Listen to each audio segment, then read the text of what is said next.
Hello and welcome to Rewind Reviews, a podcast where usually one of us picks a film from our past. We go back and forth and then we review it. The last couple of weeks, I think we vaguely forgot the structure of this podcast. That I noticed, because what we usually do is give overall thoughts at the beginning and say whether we recommend it or not before we go into spoilers. We've not been doing that. We've just been waiting till the end to do that. The last couple, so apologies. Yeah, it's one of those things. This week we've done something slightly different, however, as we've decided that it'd be fun to look at a film neither of us had seen and we didn't have a connection to, but was a movie that kind of fits into that sort of that idea of a nostalgic movie. And the way it was selected was a bit odd. I was on the hunt for something neither of us had seen that might be good, and there was like a weird Reddit thread of like underrated classics, and this got brought up and a bunch of people were like quoting it underneath, and it seemed to have a bit of a something very resembling like a cult following. So I selected last week. The film is Drop Dead Gorgeous. Now, normally at this stage in the podcast, we do our history with the film, but my history with the film is that I had not heard of the film until I saw it on that Reddit thread, and I don't think Chris... And my history of the film is Dan said, watch this film, and then I watched it. Yeah. So what we'll do is we'll skip that part, because there is no histories, and I'll go to a very, very quick summary of the film, and then we can do some spoiler-free thoughts. So, for those who don't know, Drop Dead Gorgeous is a film from 1999 that sort of covers a sort of Middle America, like, you know, it's not Middle America, Minnesota specifically, beauty pageant that happens in like a small town they've got, and the way that sort of divides people, I guess. It looks at issues of class and whether these beauty pageants are acceptable at all, but it is essentially a sort of 90s comedy. Comedy first is the operative words, but with a very unusual this mockumentary style, which at the time was not as commonplace as it is today. You know, we're post Spinal Tap, sure, but we're not The Office. You know, we're not in a world where, like, so to have a movie that is, we're not in a world where that's very common. So, you know, to have a movie that's this kind of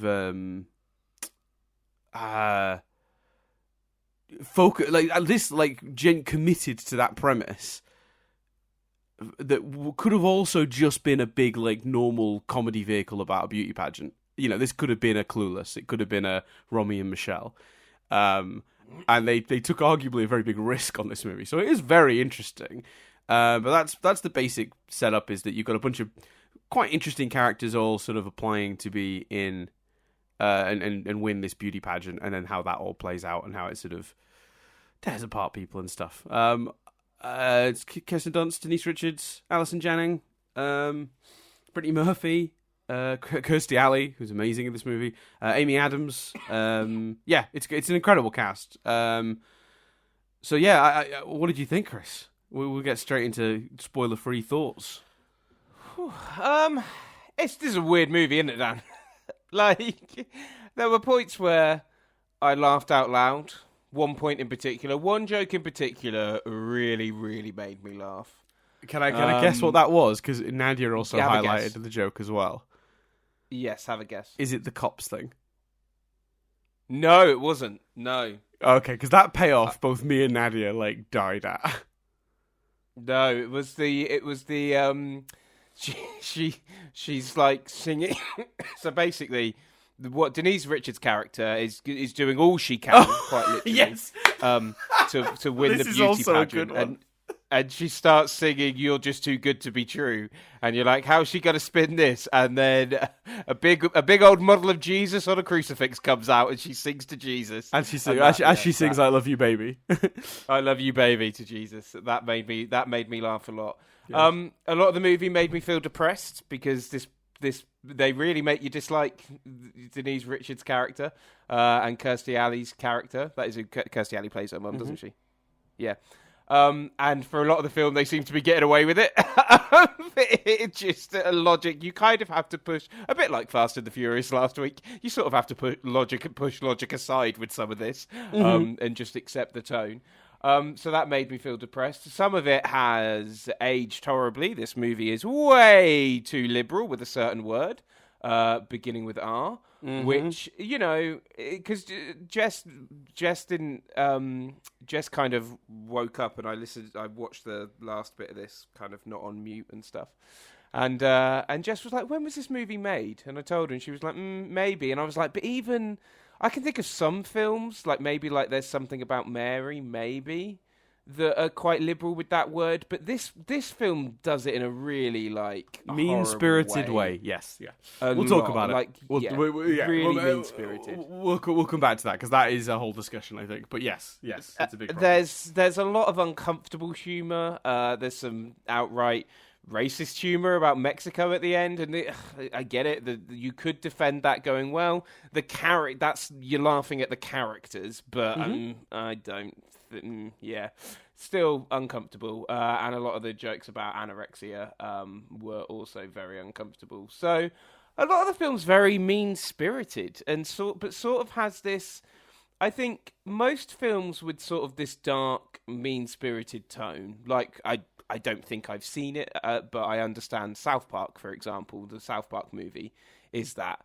But they're not necessarily also, correct, I might be wrong, I should have picked maybe an example that I've seen, but it's kind of, I think, the film jars from this mean-spirited, like, people just die and it's a joke tone, which, you know, you can make work, but at the same time, it wants to do quite a heartfelt tone and quite a heartfelt story with Kirsten Dunst's character. And those two things clash a bit and make it quite a weird movie.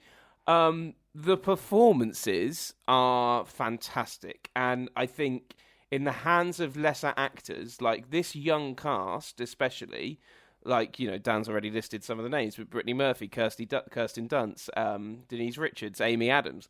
Like, these are all people that, obviously tragedy struck Brittany Murphy, but these are all people that went on to have incredible careers. In the hands of lesser talented actresses, this movie, I think, loses the charm that it does have. With those there, it is in places amusing, in places charming, but I think overall, I struggled with the stuff that is offensive is very offensive, and there's sort of a clash between 1 minute, you know, a character dies and it's played as a joke, which again, I don't particularly object to. Plenty of movies have made that work. And then, you know, actually wanting to feel quite sorry for the Kirsten Dunst character and feel the heart of that story. So it's a strange film. I didn't hate it at all. It's the kind of film that you watch and go, got to review this for an hour and a half. You know, that's a lot, if not most, of my thoughts. What did you think overall, Dan? You know what, Chris? Not often this happens. I think I disagree. Yeah, fair enough. Yeah, I loved this movie. I thought this was, first of all, one of the funniest movies we've reviewed in terms of just the consistency and rate of jokes in this movie was absurd. Like, I laughed out loud more than I think I've laughed out loud watching. I'm trying to think, is there any other movie that we've done on Rewind Reviews where I've laughed out loud this much? Tucker and Dale? Yeah, I did laugh a lot at Tucker and Dale. Maybe Tucker and Dale's like that, but the joke rate in this movie is ridiculous. It's just joke after joke after joke, and it is absolutely relentless. And the hit rate on those jokes is really good. Now, here's the thing. I do think the movie suffers for making the choice to focus on being funny over its story and characters at any given time. Would I have preferred a different ending? We'll get into the details of why in a bit, for one of the characters to help make the point that some of the movie was trying to make. Some of its more satirical elements, looking at, like, you know, certain sections of American culture, are maybe hurt by its determination to just to throw stuff away just for the sake of being funny.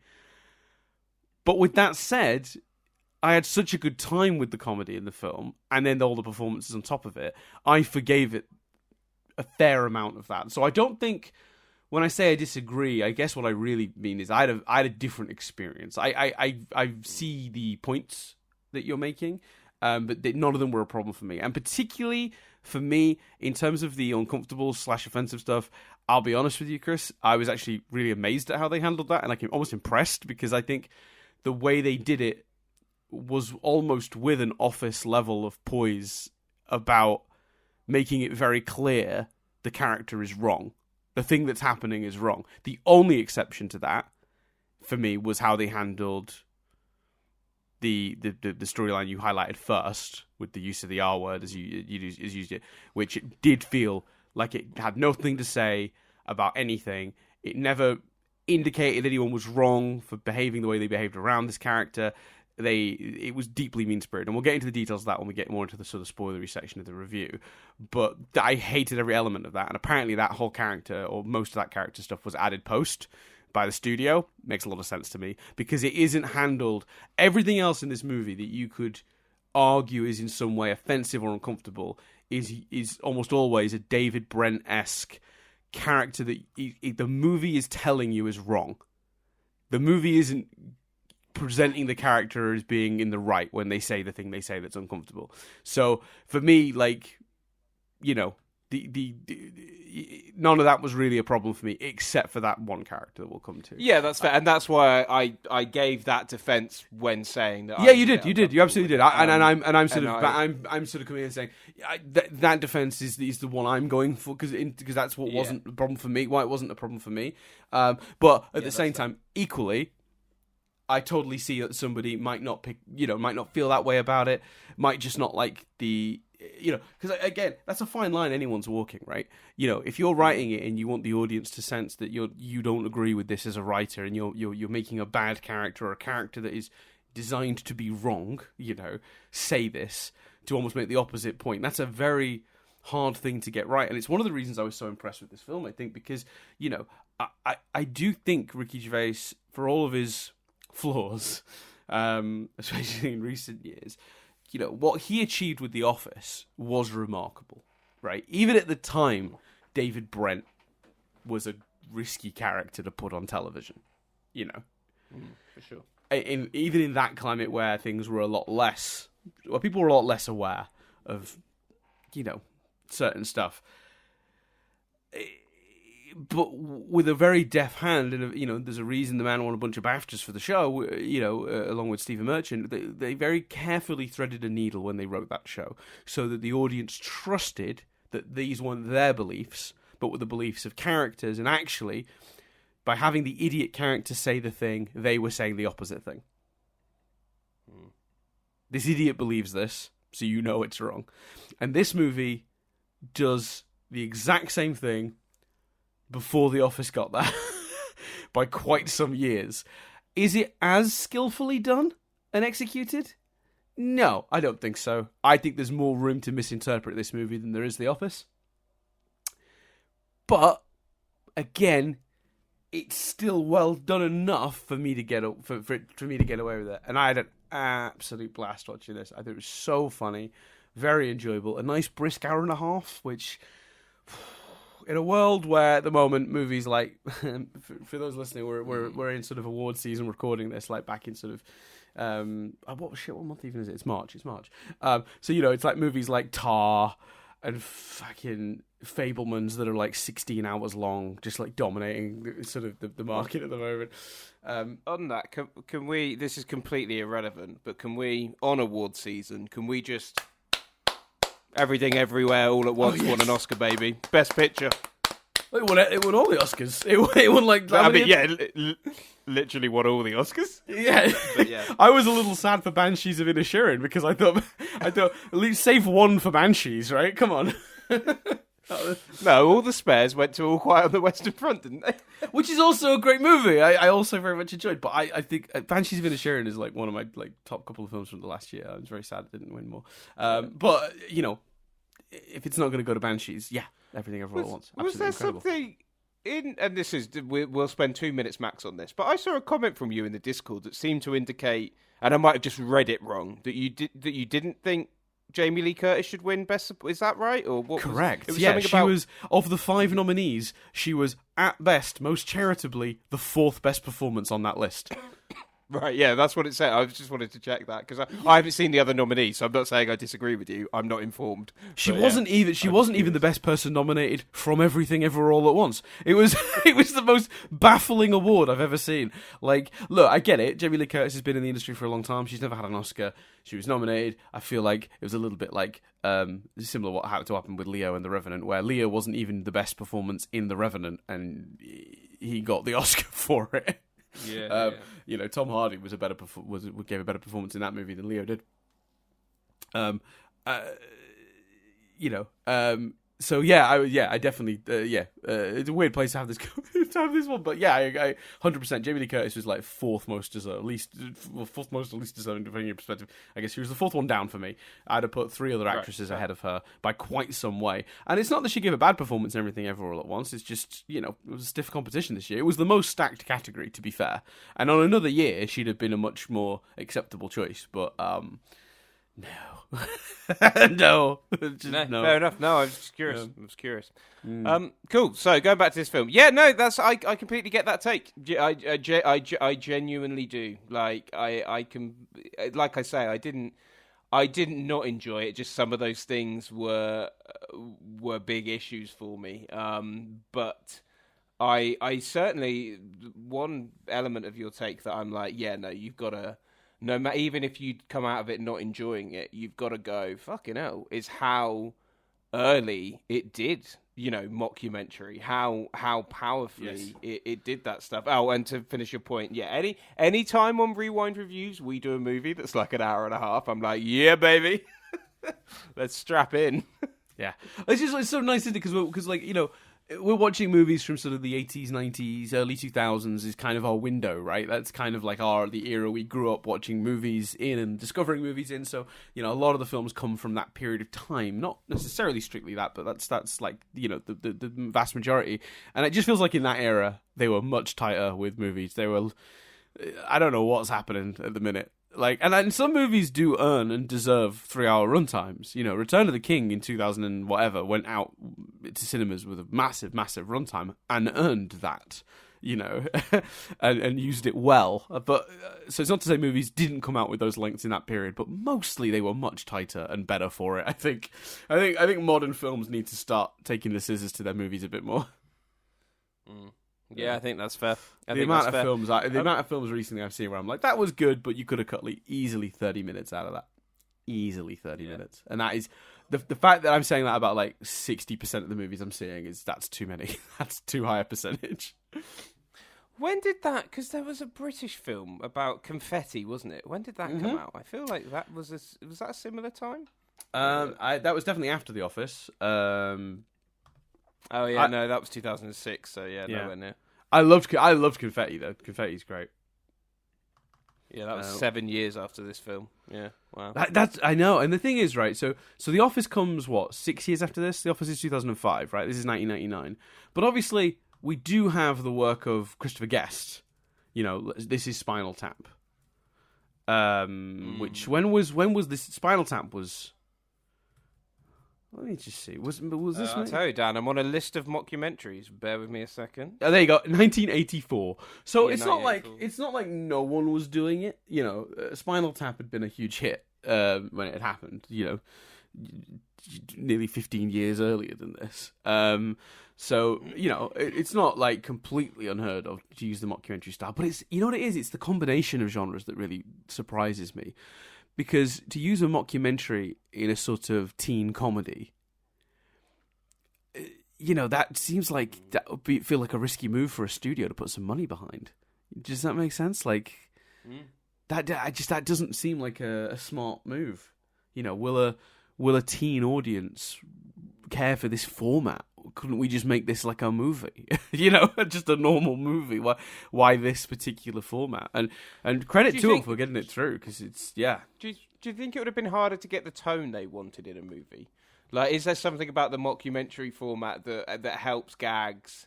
Like, you know, like The First Death, for example, which just which takes you so by surprise. And it's basically one of the characters is riding along in like a tractor thing, which blows up. And then it just cuts to the singed outfit and everyone being like, yeah, no, she died. Woo. Do you think that's harder to get a? Do you know what I mean? That's a very if you do this film in a more traditional format, I guess you just have them stood around the coffin and saying that dialogue, maybe. Yeah, I wonder as well if that's also connected to the thing you were talking about, or we were talking about earlier, with the when you've got a character saying a bad thing. Does mockumentary? Is it a coincidence? So many of these mockumentaries use that technique of having a character say the awful thing and be condemned for it by the mockumentary. Does mockumentary make that easier somehow? Because I think so. Because thinking about it, all of the best examples I can think of that in general in media are mockumentaries. Yeah, I think there's something in that because it just helps the absurdity of it. I think, and it gives you an easy, like I say, how you write dialogue, especially in this film where. A lot of the characters are saying things that they wouldn't discuss with other people, and in some cases don't even interact. No one's talking to Denise Richards' character, and you can't have her and her mum just plotting away. I think to get the pace, and also I think you'd struggle to go through technically 3 competitions and 3 contests in the space of a traditional narrative. So I think it's definitely. Definitely a choice. What's impressive about the choice is they don't just use it for the sake of using it. They actually, there is a narrative and a tone and a script and a pacing justification and benefit from the mockumentary format. Yeah, and I think that thing as well of making you hate a character, how absurdly David Brent was it when Denise Richards comes in to the hospital where Kirsten Dunst is volunteering to help out the old winner who's hospitalized now for I'm not going to be able to do the content with the deafness of the movie, so forgive me for not giving details there. But she's like, I'm here all the time, and the lady's like, who are you? And it's it's really funny because she's so obviously caught in the lie, but has to push through, and it makes you absolutely hate the character so passionately, which is another thing I think the movie's brilliant for, is how it creates that. That's, you know what I mean? That's really a very clever script will make you care that much and care enough to hate the characters. Do you know what I mean? How many movies have you seen where the villain is a generic whatever and you can't muster up any fucking feelings for the villain whatsoever? You're just yeah, you exist to challenge our antagonist, our protagonist. But when you've got one that you genuinely just I actually kind of want something big and heavy to fall on you like an anvil. That's pretty impressive. Yeah, and I haven't hated a character as quite as much as Denise Richards' character in this in quite a while. Right, and the movie does a great job. That's one of those things where I could see somebody taking that as a bad thing about the movie. Why do I want a movie to make me feel angry? No, it's a good thing. Yeah, but I think it's incredible writing wise that they managed to do that. For sure, and do it with, you're so depressed when she. It's it's coming. We've gone into spoilers without. We literally have described deaths. Cheers. Yeah, but we described the very first death, the one that happens in the first 5 minutes. So very quickly before we get into the details, then, I'm going to say I recommend. I don't have any more overall points. We can get into the gritties, the nitty gritties next. But I'm massive. I think this is an underrated classic. But I feel like Chris might feel differently. If you like this, it's one of those classic.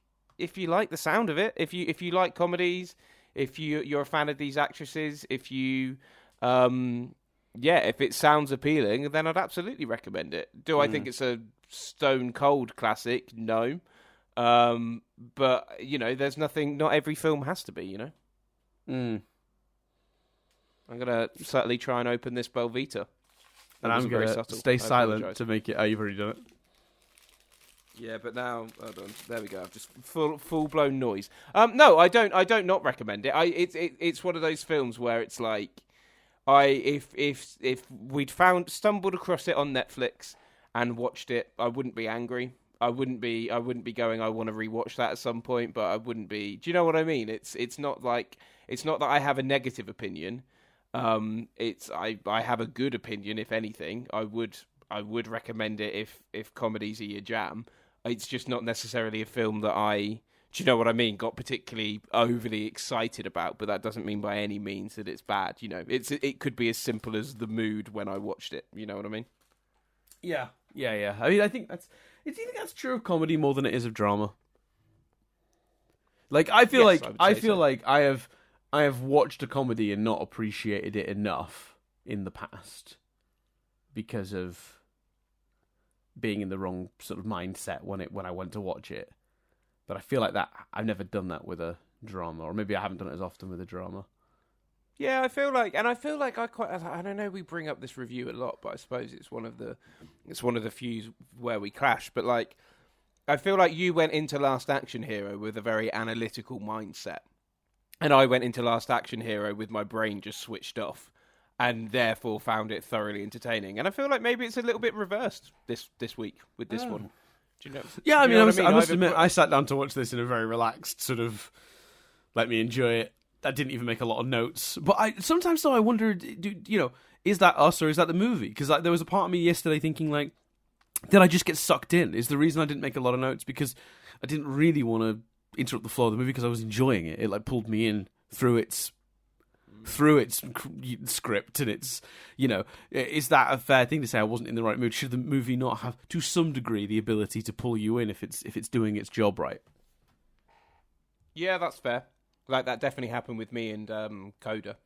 Like, it was late. I couldn't really be bothered to watch it, but it pulled me in. Yeah. Right. So I think a genuinely masterful movie will override that. So I don't think I don't think being not being in the. Go on, sorry. Or a movie that just for some reason you connect with. I don't know if Coda, for example, is a masterful movie, but it certainly made an emotive connection with me. No, I think Coda's. It got awards and stuff. I think Coda is a masterfully crafted tale. I think I was very behind that story and those characters.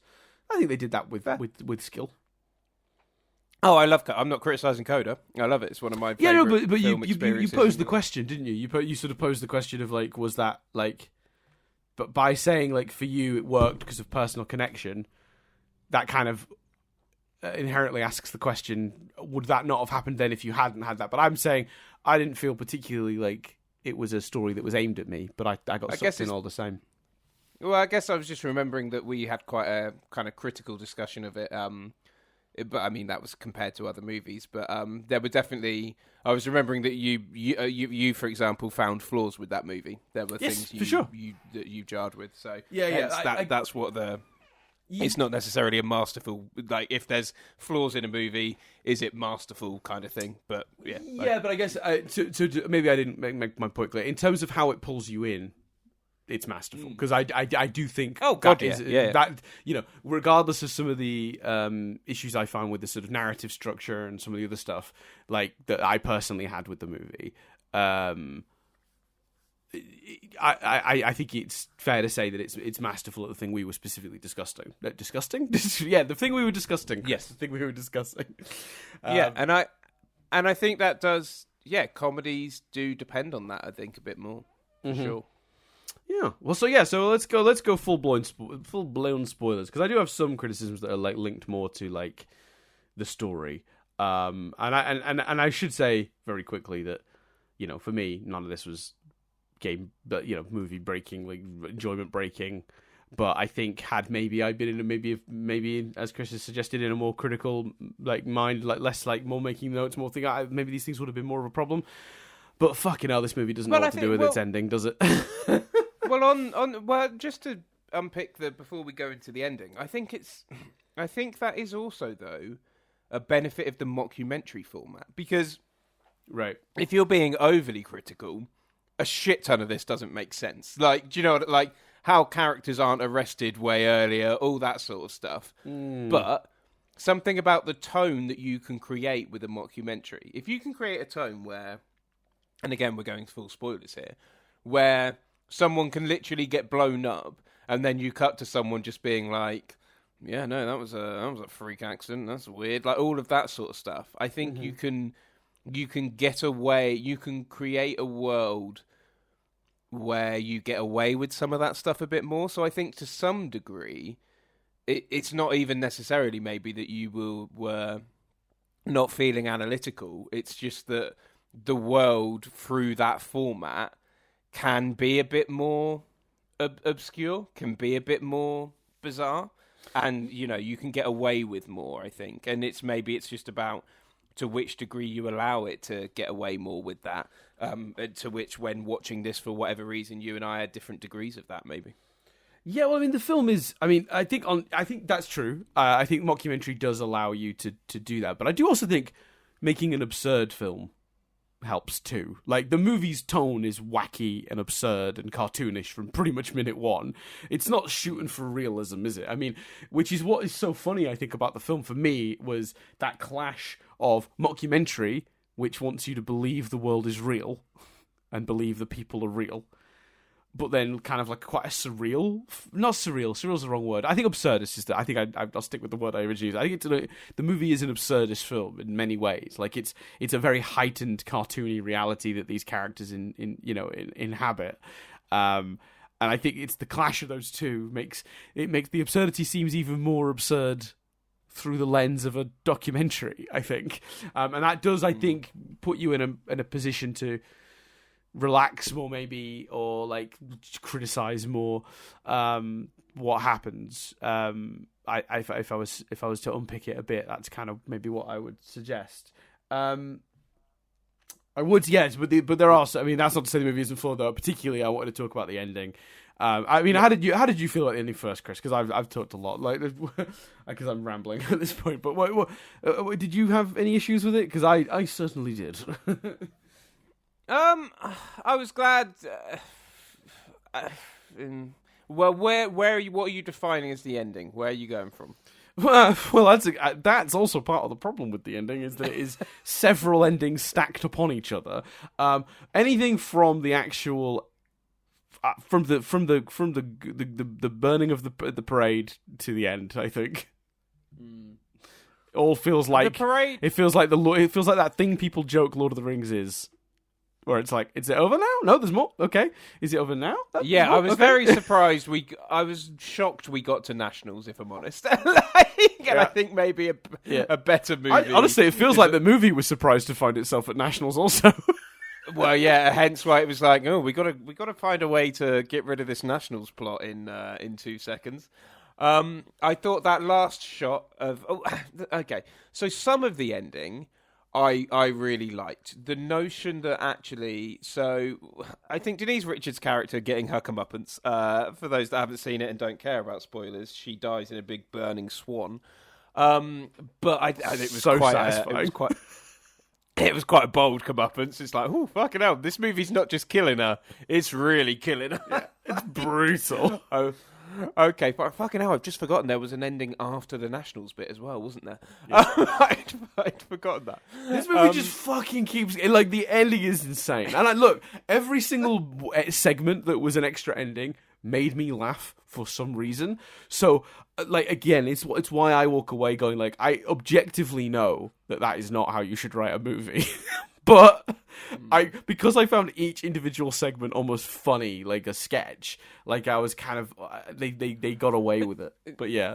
The element of the ending I really liked was before Nationals, whatever that was called. States. Regionals before or something? States. Yeah, whatever. Yeah, was it States? They kept referring to States. I think it was States. Okay, sure. The ending, I might be wrong. The ending, no, the States I'm, thing. Mate, I have no, I have no horse in that race. One or the other. I know how.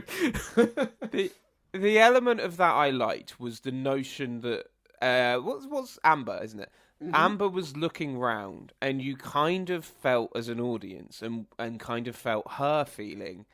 Actually, Denise Richards' character would have been better here. Like this sense of. Everyone looks like the attitude of everyone. The notion that everything she dealt with before was ramped up 10 times. You know, there's a specific moment where I think she sat down next to one of the girls and I think she's staring at her boobs or something. But this notion of, actually, do I want this? And I like the fact that what I thought in my head then was one of the last shots of the movie, actually, because actually it isn't one of the last shots. But the notion that when all the other girls go nuts at the Nationals being completely cancelled, when they're all sort of rioting on the building, she just very silently and solemnly goes, "Yep, that makes sense. Of course, that's how it went down." And she turns around and she walks away and just walks. Everyone else is raging and going nuts, and she just quietly walks to the bus. I like those moments as character beats. I also quite like the idea. I mean, I don't know about you, Dan, but I'm assuming that the shellfish being poisoned maybe was a prearranged thing by the mum, and she was just wondered about that. Yeah. And she was just going to tell the daughter not to eat it, and Amber just happened not to eat it. Correct. That's my read, but the movie doesn't explicitly state that. But that was my theory based on the movie. Yes. Yeah. So that I found very amusing and stuff. But then it just, like you said, it just keeps going. Do we then need to see? I mean, I guess the bus thing is a downbeat ending, but to be honest with you, I think it's kind of. The trouble is, all of the endings, as you say, not only have some merit in terms of being entertaining, but they also feel that they all would have been the right ending. Her celebrating and getting excited about going to state feels like it would have been the right ending. Her winning state as a fluke. And getting that feels like maybe that's probably the one that could have worked least. Her going back to the bus, as downbeat an ending as that would have been, I don't think this film necessarily wouldn't fit a downbeat ending like that. And Agreed. Ultimately winning and getting a job in TV as a result of the mum's actions again, as a result of the mum trying to defeat her, the notion that then gets her future. Also, a good ending and a fitting ending. So everything fits. There's just a lot of them. There's just a lot of ending in this movie. And if all of them fit, that probably suggests you could have just picked one and gone with that. Yeah, agreed. I think that's right. Individually they're all very good, but some of the parts is a bit disjointed, maybe. It definitely you just keep expecting the credits to start, and they keep not coming. And not even in a I want the movie to be over so way, just in a this feels like the natural end point. Oh, there's more. Yeah, okay. This feels like a natural end point. Okay, there's more.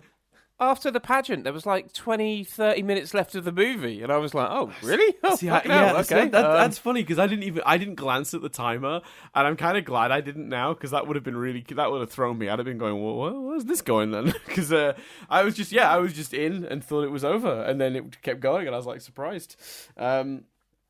So let's talk about the thing that's really bad about the movie. The biggest problem, Will Sasso's character. What's your headlines on the ending? Then do you agree? There's just basically too many. Yeah. Sorry, I don't know if I thought we'd covered it, but maybe I didn't. Maybe I didn't say anything. But it's similar to yourself. It's just one of those things where individually they all work. But you don't need them all. It basically just becomes a structural nightmare. And also, I think from a character perspective, I feel like it was mostly joke over the choices made in the ending. So for example, it might have been more powerful to have her choose not to go forward in the competition, but they go for the joke of she keeps accidentally winning and going further, right?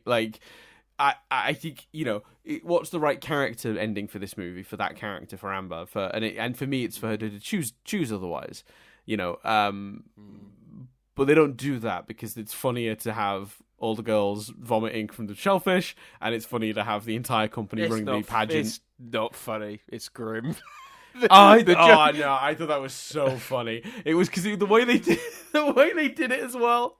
The news report, horror scenes at a beauty pageant. It was just a great way to do it. I really loved that. the joke of you seeing the sound guy eating all the food with the pageants, Yes. and then later on you have him on the stretcher, and the guy goes, "That's our sound guy." I found that very funny. Yeah, I did, and also a little shout out while we're doing like individual jokes about the camera crew and actually referencing that they exist. There's a joke early in the movie where everyone keeps thinking this camera crew are from Cops, the show Cops, because they keep assuming they've done something wrong, and the camera crew from the show Cops are after them. And then the payoff at the end of the movie is when the crimes do become crimes, the camera crew spot the camera crew from Cops and they high five. So good. Yeah, it's very good. One of Another my not to just go this joke, but another really good one. And by the way, how have we not even mentioned? I think we've named her, but we've not talked about her. Alison Jenney's in this movie, and one of my favourite 3-part jokes is her hitting on the barman when everyone's throwing up, her coming out of the room and the barman's behind her, and then when they're doing the news report, she just leans into frame and goes, "I got some." Yes, really made me laugh as well. Her character, man. So if we're just like doing like characters, if before we get to the worst character, one of the problems with the movie, if we're talking about best characters, Alison Janney's character is like we should all aspire to be Alison Janney's character in this movie. She's fucking brilliant. She's amazing, but it's her. Honestly, like I can't, and I know we've already said it, but I can't stress enough. The performances in this movie are phenomenal, and I genuinely think, in the hands of lesser actors, this movie is nowhere near as good. Kirsten Dunst is funny, charming, sweet, endearing. Denise Richards is the opposite of all of those, very deliberately. Alison Janney is fantastic. Kirstie Alley, what a talent! Like everyone is firing on all cylinders in this movie. Yeah, when I was a kid, I was a big fan of Kirstie Alley because I really liked the first Look Who's Talking movie. I've not seen it as an adult because I'm convinced it's a terrible movie. In my head, I've never picked it for this for the reasons of I'm scared to find out that's a terrible movie, even though I'm pretty sure it is. But she's in those movies and she's great in them. And I've always been a fan of Kirstie Alley. And obviously she passed away very sadly in December. I'd never seen this movie, obviously, and it was so nice to have another Kirstie Alley performance that I've not seen to sort of check out, on such a good one. Like, she's incredible in this movie as the overbearing mother, the manipulative, like, sort of, town sort of, I don't know what the word I'm looking at, like, the word for is, like, so she sort of runs the town, essentially. She's got her hands in all the pies, fingers in all the pockets, I don't know what the words I'm looking for now, but yeah, she's like a master manipulator in a way, but got this really fun fake facade that she puts on of like niceness and stuff that's very thin and easy to see through. It's an incredible performance. It really is. I think all around that's definitely true, but I really wanted to point out Kirstie Alley because I think she particularly did a great job. And I think the reason Alison Janney's character stands out a little bit, I think, it is a really good. I think she's probably the most fun character to watch. She's giving one of the best performances in the movie, and she's one of the best written characters in the movie, and she gets a lot of the best jokes. So I think she ends up sort of stealing the show a little bit. But I don't think by a crazy mile because everyone else is doing such good work. So I do think Alison Janney ends up, as much as I've just spent a few minutes, complimenting Kirstie Alley for her incredible performance in this movie. I think Alison Janney is like, absolutely iconic in this movie for sure. Yeah, and the one person we've not named, also tragically gone too soon, is Brittany Murphy, who's also very, very good in this movie. She is so good at playing like a sweet sort of soul, like a caring soul, isn't she? Like, she just something about, I don't know if it's just something the way she can like make her face, like it seems like she can make her eyes double in size when she wants to. I could be making that up in my head, but her expressions in this, you really believe sincerely that character and that she wants to help. Like she's great in this movie, and Amy Adams as well. A very different character given to Amy Adams, not as much to chew on from an acting perspective, but a lot of fun jokes and really good stuff for her to do in it. So she gets to do a lot as well. And obviously Amy Adams, went on to do a lot of much more serious or much more sort of demanding roles. But this is a really fun one for her, and she clearly had a lot of fun doing it. You can kind of tell when they're watching. I think everyone had a lot of fun making this movie. I feel like. Yeah, I think so for sure. Yeah. Right, Yeah. let's do it. You were gonna talk about the character that doesn't work. Yeah. Will Sasso's character doesn't work. Basically, it's a character with essentially learning difficulties of some description. The movie's non-specific because the movie doesn't really want to touch the actual reality of it. What it wants to do is make a bunch of jokes where he does something weird and then everyone makes fun of him. And it's super mean-spirited. It doesn't function. He's look. Will Sasso should not be the target of the criticism here, but his performance doesn't help because what he's doing, which is what he's supposed to do, which is what he's been paid to do, which is do the comedic version of a person with learning difficulties. So he is doing what he has been asked to do, but what he has been asked to do is horrible. As I've already mentioned, deeply mean-spirited, does not fit in with the rest of the movie's approach and tone, and just feels really, really out of place. Because he's on the judging panel. Also on the judging panel is another character that somebody could say maybe has a I think the character is called John Doe. It's played by Matt Malloy. And that character is supposed to be weird, leery guy. And you could say, I can imagine a person countering my criticism, saying, "Well, why does essentially a guy leering at high school girls not fall into the same mean-spirited, inappropriate character category as Will Sasso's character?" And I think the difference is Matt Malloy's character is essentially a small piece of satire in that. It's asking the question, who are these pageants for? Right? What is anyone gaining out of these? These are deeply degrading in many ways, and they probably just exist for the male gaze, right? And it's not a coincidence the judging panel has 3 guys and 1 lady on it. Like, that's, so his character represents that criticism of pageants. So there's something being said criticizing that kind of person in it, while it's also making jokes about it. I don't know what they're saying with Will Sasso's character. I don't know what the point is. I don't know what the joke is. I never found it funny. I always found it uncomfortable. It shouldn't have been in the movie. Yeah, and it's not even just that character. Like, the movie, just throughout, the characters are calling each other and calling him that R word, and it's just uncomfortable. And well, I do get to some degree that is a term. It's like, the word beginning with F that appears in a lot of movies from the time that you just don't say. It's not a word that's used now.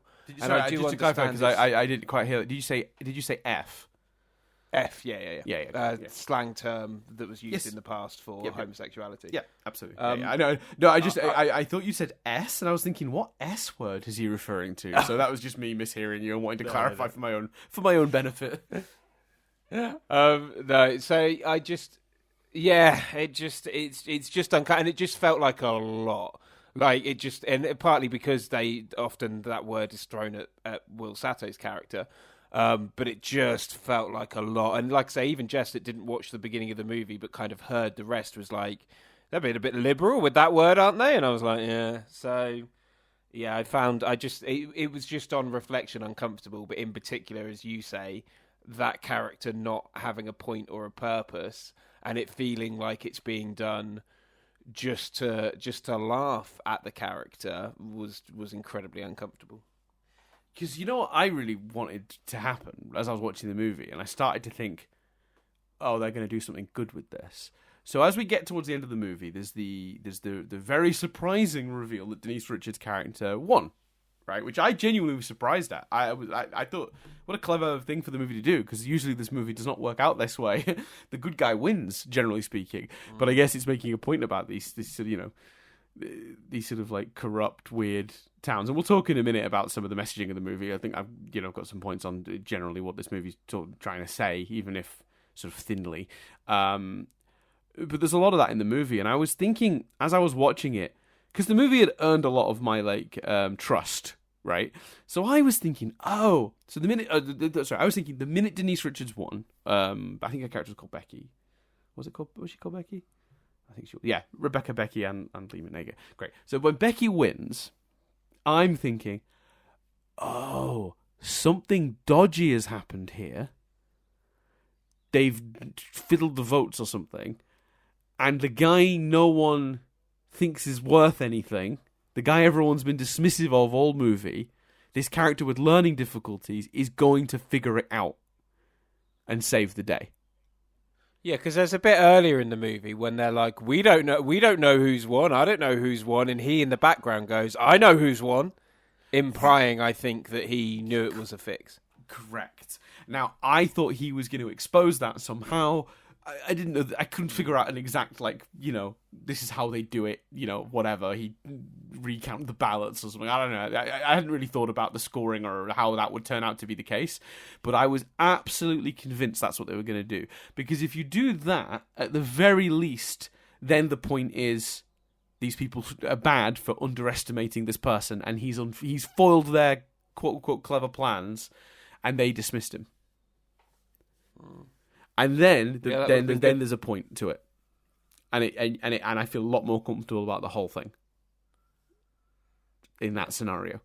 But with what actually happens in the movie, which is he's there, he's made fun of, he's underestimated, he's the butt of the joke, he does a silly thing, and ha ha ha, and then the movie just moves on, and that is the problem. That is the problem. Yeah, for sure. It's really unfortunate, isn't it? Yeah, it's just an uncomfortable part of the movie for sure. Yeah. Yeah. And it's just yeah. I was just gonna say, stealing from the trivia now, just to get it out of the way. Most of his scenes were added during reshoots because the producers apparently complained too few male characters were relatable. I'm gonna let that sink in as a sentence. Yeah, I don't think is it a movie where that matters? No, why can't the movie just be female led? Yeah, and also, I hate to say it, and I'm not necessarily talking, I wouldn't behave like it, but that pervy guy seems pretty relatable to most of the male community I know. Right. And this is the issue. Is like, but also I just think Why that note? That's so weird. It's a movie about beauty pageants. I mean, look, this is a movie aimed, I think, at women, right? Like, in terms of how a studio is making a movie, from the executive's perspective, I'm not saying I necessarily think there's really much of a distinction between movies for women, for men. I think just enjoy whatever movie appeals to you. But just from a marketing and studio perspective, when they make movies with audiences in mind, right? Whether it be kids' films aimed at children, so bright colours, light jokes, movies aimed at men, maybe leaning more towards action and crime dramas and all that stuff. Just in terms of those traditional ideas of what movies, and a fun comedy set with the backing of a beauty pageant, they got to have been thinking that was aimed at women, right? I'm not talking about I would have seen it that way. The studio would have been thinking this is a movie aimed at women. Yes. That's they bought the movie. Yeah. They paid to make the movie, knowing that's the target audience. So why make that comment about putting more men in it? For who? Because you've already made a movie. You're already making a movie that's female led. I don't get it. I can't understand the studio's logic at all. Yeah, that's really weird. And then that's what happens when you don't have the care and time and attention, because let me tell you, if they added that last minute through reshoots, there is no way that character could be properly weaved into the plot. There is no way that character's, the jokes and all the thoughts around that character, all the stuff we've complained about the movie not doing, and those complaints will remain valid even if it was added later in reshoot. But there's no time for the writer to figure that out. No. Of course not. Let alone having to piece it together after the fact. Yeah, that would have been a hard needle to thread with time. That character, doing it last minute, no chance. The movie was fucked the minute the studio made that decision. Yeah, it's a real shame. It's a real shame. It does not surprise me because it's the one thing in the movie that I did think stood out like a sore thumb. Everything else felt very carefully selected, and I don't know if this writer's done anything else. This is Lona Williams, who kind of based some of this on her own upbringing. What else has she written for? Wow, not a lot. Oh, okay, no, take that back. Sorry, I take that back. She'd written like 58 episodes of The Simpsons. Wow, that's... It does feel very Simpsons, very, very cartoon, and I don't mean that as a criticism. I think a live-action cartoon is a great, like, subgenre that we should see more of. So I don't mean it as a criticism, but that doesn't surprise me to hear. To correct, actually, sorry, assistant to the writers was the role on The Simpsons for 58 episodes. In terms of writing, worked on the Drew Carey Show, worked on a couple of TV series like Bless This House, Hardball, and Someone Like Me, and then did some additional dialogue for the movie Shark Tale, and then worked on the story for Scout's Guide to the Zombie Apocalypse in 2015. So apologies, didn't actually write any Simpsons. I got that wrong. All right. Yeah, but I stand by the thing. This is a really, really well done script. Yes, it is. Yeah. I will say that for sure. Like, and it's one of those things where I agree kind of with all of the compliments. I think, like we said, comedy is very, very subject to a number of things. But I think with the exception of that character, which feels added in afterwards, and the ending, it's hard to say it's a particularly tight script when the ending is, we've criticised the structure of the ending. Agreed. But yeah, for sure. Because like you say, the joke rate is thick and fast with this movie, and I think again. I think that's part of the genius of the mockumentary format. I think this was the perfect format and execution of that format. This film is an example of the perfect execution of that format. And I think a lot of the reason the jokes come thick and fast is because they can, because of this format, Yeah. And the jokes come in so many layers as well as what I was thinking about when you were talking about the jokes then. Like there's so many that are just like subtle one line, they'll come and go and you won't even realise it hit you. Like this, and then there's some that are like really involved bits. So like, that whole thing about like the theme of the pageant's going to be proud to be American. What was last year's theme? Buy American. So good. What was that the theme? Made me laugh a lot. What was the theme the year before? USA is A-OK. What's your favourite theme you've ever done? Merit I Can. Brilliant. But then there's more subtle ones. Like, I just loved the Lutheran Sisterhood Gun Club. I mean, that is just the funniest fucking idea. Oh, I also really enjoyed that the sign to the town said, home of the world's oldest living Lutheran. And they were like, yeah, she died a few years back. We need to get the sign changed.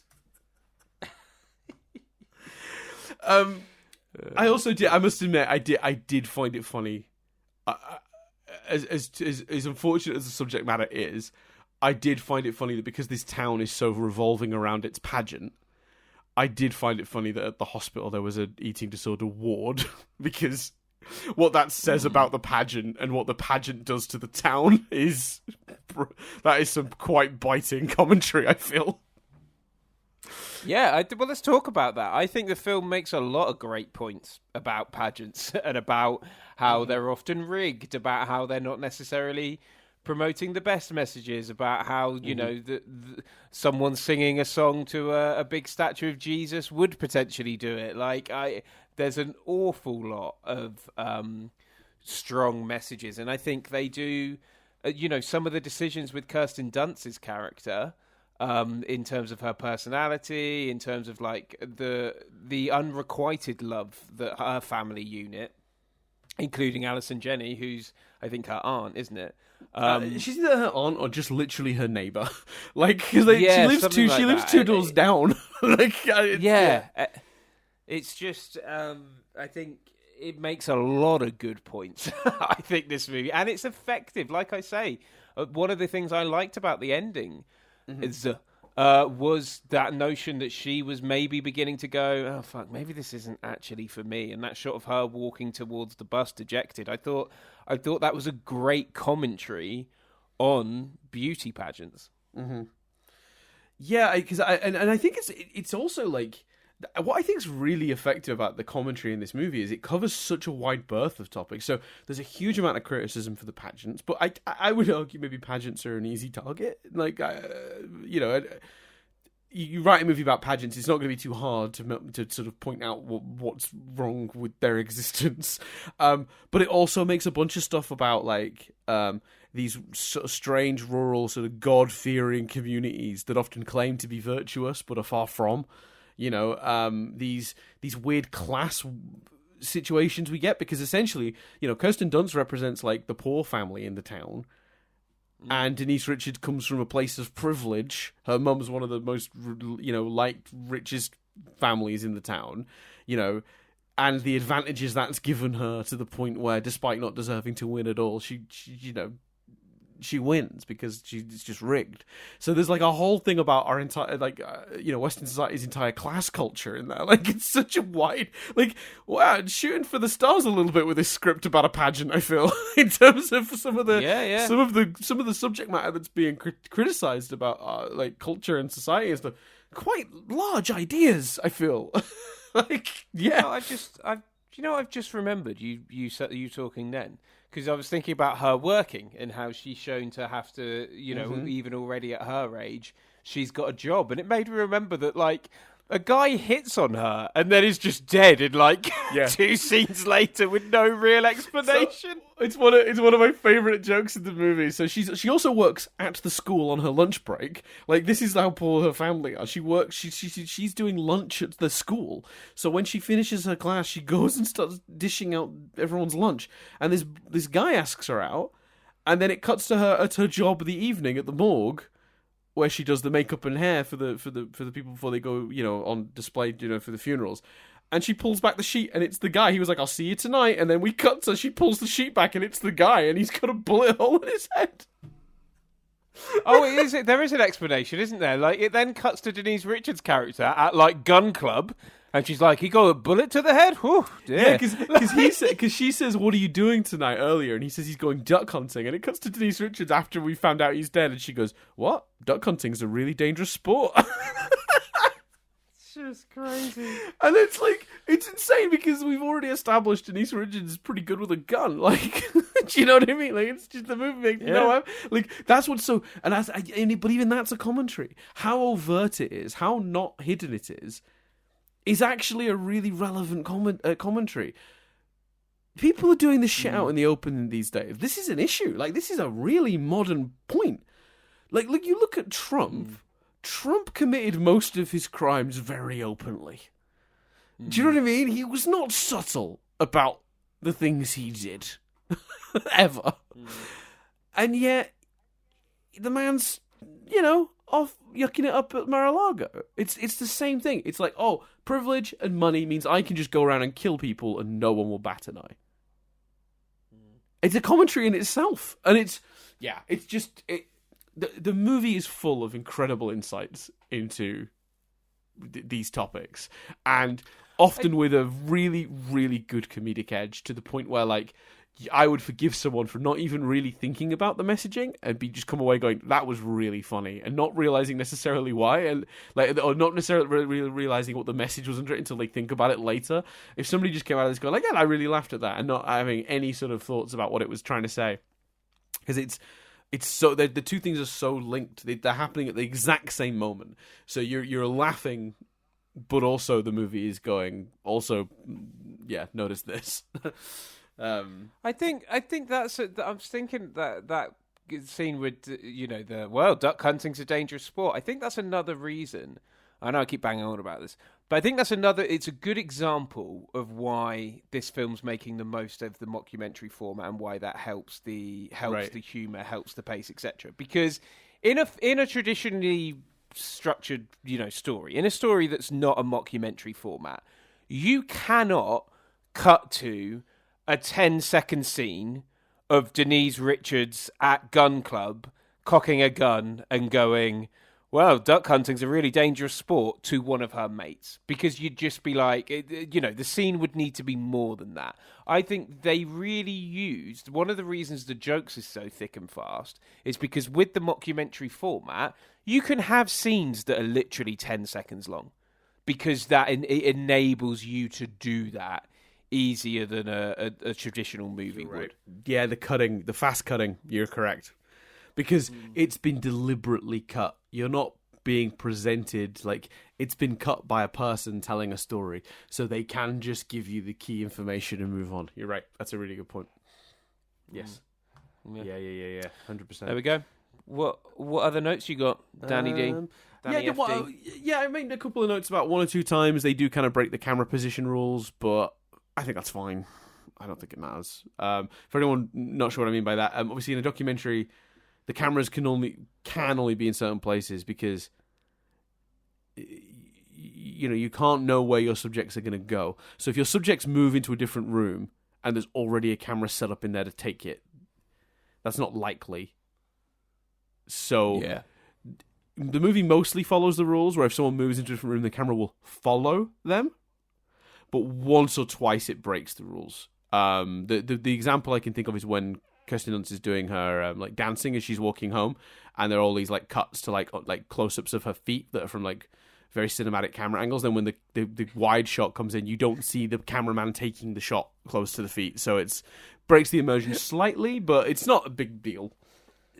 Speaking of her dancing, yes, I also really enjoyed the movie / editing choice to just not even hide the fact that that's not Kirsten Dunst dancing when she does her big dance number.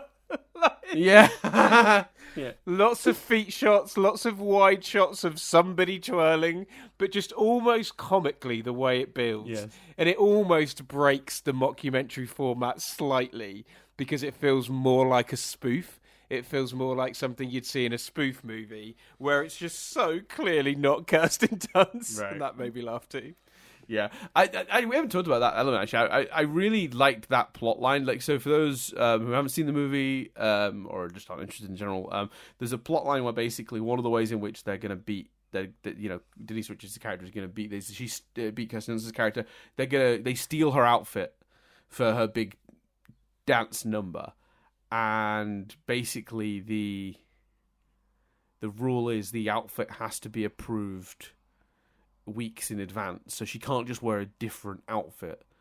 And I was genuinely like, I don't know how she gets out of this one. I don't see a solution because go on. So another contestant gives her costume, and what I really liked about that is it wasn't really overtly referenced, but she then wore that other contestant's costume for the States for that competition, which I thought was a really sweet touch. Yeah, so the other contestant is a contestant that goes, you know what, I don't really want this. I've not really got a chance of winning anyway. I'm going to give up my slot, and you can have my costume because my costume has been pre-approved. And then, yeah, she gets to do it. But as a bit of tension in the middle of the movie, a bit of sort of, I don't know, early third act tension. I'd say late third act if it wasn't for the fact this movie has 90 endings. As a bit of tension, so towards the midway point of the movie, I guess.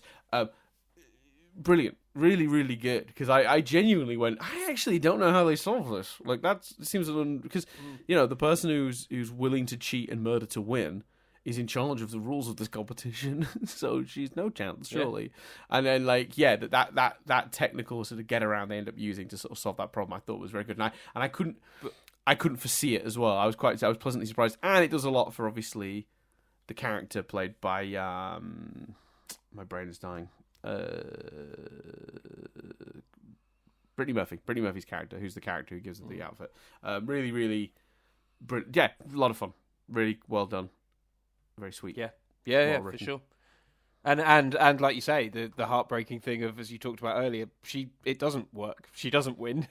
Denise Richards' character still wins. The system's still rigged. Yes. Great point about, even though clearly the audience and the judges, if they were voting honestly, are more on Amber's side, Denise Richards' character still wins. Bethan still wins. And that is a heartbreaking moment. You're genuinely deflated. I was honestly like, oh, fucking hell, okay.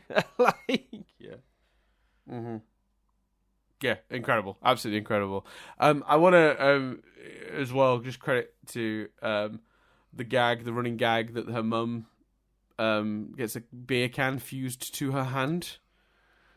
in the early parts of the movie, and then is just drinking from that beer can the rest of the movie. It's fucking brilliant. It never made me not. It never failed to make me laugh. I laughed at that every single time. It doesn't matter how many times the movie did that joke. The thing with the hook, is that what you're about to reference? Yeah, the hook at the end was great. Come on. Come on. Too good. When she replaces the hook with a beer can, she just straps it around. Come on. That's too good. I also want to give a little bit of a nod to the choice, and it could be that the actress just couldn't do it, but the choice to have Denise Richards be the only character in the movie without a Minnesota accent, fascinating. I don't know if that's deliberate or not, but Nadia thought it was a deliberate choice to sort of make her seem like she thought she was better than the town. That was my assumption. Yeah, but it's still very strange because she's the only character that doesn't have that accent. Little nod to Adam West cameo. That's fun. Did he cap what by name? Because obviously I caught the joke reference to the dialogue reference to him, but did he have an actual cameo in it as well? Then yeah, he's in the movie at the beginning. Oh, I didn't see. I didn't spot that.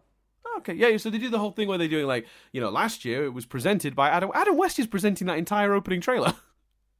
Oh yeah. Great. Well, I'm not that familiar with Adam West particularly. Yeah, but I did love the joke at the end. My roommate had sex with Adam West. Apparently, he was very horny. Yeah, it's okay. Yeah, he presented it the previous year, so he's the one doing the advert at the beginning for the thing, and he even says and you get to meet cool celebrities like me. They do that whole jam. But yeah, he's great in it. I love Adam West. Another one taken too soon. Speaking of declarations of somebody who's just passed, one of my favourite things anyone has ever said after a character has died in a movie is when Kirstie Alley's character yells after her daughter has died, "But we gotta go to state." Yeah, so heartbreaking and so oh god, such a fantastic condemnation of that character. Yeah, love it. Anything else? Oh, when later on she's trying to justify it or make sense of it, Kirstie Alley's character says, "Maybe it's God's way of telling us to buy American." Yeah, that made me laugh. Oh, this movie, I loved it. Yeah. So I think that's everything I had. Do you have any other notes? No, man. Let's triv it up. Yeah, I'm gonna give you some trivia. Screenwriter Lona Williams was herself a contestant in local beauty pageants back in the day. She appears in the film as the third non-speaking judge, Jean, so the female judge on the end of that panel. Is the writer of the movie. I think there's something about the way this movie is structured that you go this. Someone involved in making this movie lived through this, or to some degree, because there's so much very, very specific detail about what it's like being in one of these pageants that I was just I feel like somebody, when I read that, I was not surprised. No, for sure. Yeah. Some alternate casting. Melissa Joan Hart originally auditioned for the role of Amber, which is the role that went to Kirsten Dunst in the end. I like Melissa Joan Hart. She probably would have done a good job. She could have done it. Yeah. I mean, I think I prefer Kirsten Dunst, but I think Kirsten Dunst really carries a lot of this movie. I think the heart of this movie comes from Kirsten Dunst, and I think Melissa Joan Hart could have done it as well. She could have been the heart of the movie. I was going to say Hart's her middle name, but it's not. It's her last name. It's her last name. We're not quite on fire. I'm on fire. Dad's got one of those lighters that is sort of. Dan's running on 3 hours sleep and regretting choosing to record this today. That's what's happening. But I think I don't think I've ever not enjoyed a Kirsten Dunst performance. I think she's incredibly charming, and I think that benefits this movie a lot. So I would choose Kirsten Dunst, but I think Melissa Joan Hart could have done a good job. Yeah, I like Melissa Joan Hart a lot. Speaking of actresses with three names, that was a bad segue, but anyway, Sarah Michelle Gellar was an alternate option for Becky, the character played by Denise Richards. I feel the same way, I think. Same comments. Yeah. Yeah, I feel like both could have done it. I think I'm glad we got who we got. Yep, I'd agree with that. Yeah. I mean, although Sabrina v Buffy would have been fun. Yes, agreed. Goldie Hawn and Sigourney Weaver were originally sought after for the roles of Annette and Gladys. Now, let me just double check which one is which here. Gladys is Kirstie Alley's character, and Annette is... Oh yeah, it's the two rival mums basically. It's Kirsten Dunst's mum and it's Amber and Becky's mothers. That is quite fun team up though. I kind of, even though, I love the actresses we got and I wouldn't change them. The idea of our movie existing with Goldie Hawn, Sigourney Weaver sort of going head to head, I quite like that idea. Yeah, that'd be fun. Yeah. Mm-hmm. So I'd be more interested in seeing that pairing than necessarily seeing them tackle these roles. But yeah, Alison Janney has said that she is recognised by fans of this movie for more than anything else in her career. That can't be true. I'm sorry. Look, you're making that up. What can I say? Yep. Is it attributed to a year? Had she done Mom yet? Let alone, obviously, The West Wing, which she would have made by this film, maybe? Yeah, she would have. No. Yeah. No? Oh, maybe not. Maybe not. That's an old quote then. Come on. There's no date on it on here, unfortunately. She's won an Oscar, hasn't she? Has Alison Janney won an Oscar? Did she not win for I, Tonya? Was she in that movie? She you know what? She was nominated, but I don't know if she won. Let's find out. Let's look it up. She deserves a bloody Oscar. So she, I've got including an Academy Award, but which Academy Award? List of nominated. Oh, she's been nominated enough times, Chris, that she won Best Supporting Actress. Yes, she did. Yeah, there you go. Yeah, in 2018 for I, Tonya. Good memory.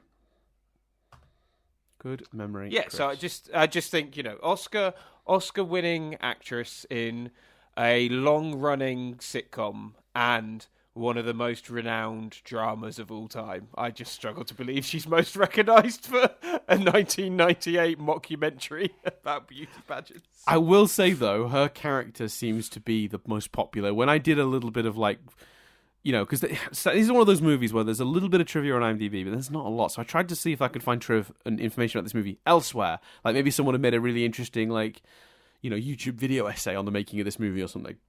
Occasionally I stumble across stuff like that for some of these cultier films. There wasn't much for this one, but there were several compilation videos of her scenes.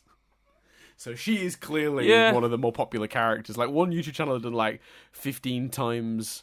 what was her character's name? 15 times Loretta from Drop Dead Gorgeous was life, or something like that. And it was just, was a role model or something like that. So, Here's a question for you then, Dan. Just to, not to sidetrack us too much. Who do you think is the most successful actress to come out of this movie? Surely it's her or Amy Adams. Yeah, I think it's Amy Adams. I'd say Amy Adams, yeah. I'd say Amy Adams, then her, then Kirsten Dunst. Yeah, because I feel like Alison Janney's Oscar even is the sort of supporting actress Oscar. Not to say that's a lesser Oscar or anything, but I just mean she often is the supporting actor in the role, whereas Amy Adams often is the lead. Has Amy Adams got a lead actress Oscar? Let's look it up. She's been nominated multiple times. I know that because I think definitely been nominated. She was definitely nominated the year that Arrival came out. Because there's this whole thing actually that she's the next Leo because she's been nominated 6 times. Is that what it is? Let me see. Awards, full list of awards. Yeah, look at that, nominated. Although, actually, looking at this, to be fair, my best actress, supporting actress thing is clearly nonsense because she's been nominated 6 times, Chris, but only one of those was for best actress. Yeah, the rest I'm were looking. supporting. I'm looking now. Wow. Maybe, and I think it's still. I think if you were to do a poll of people in the street, I think more would know Amy Adams. Well, yeah, but also, let's be fair, 6 Academy Award nominations versus 1. Yeah.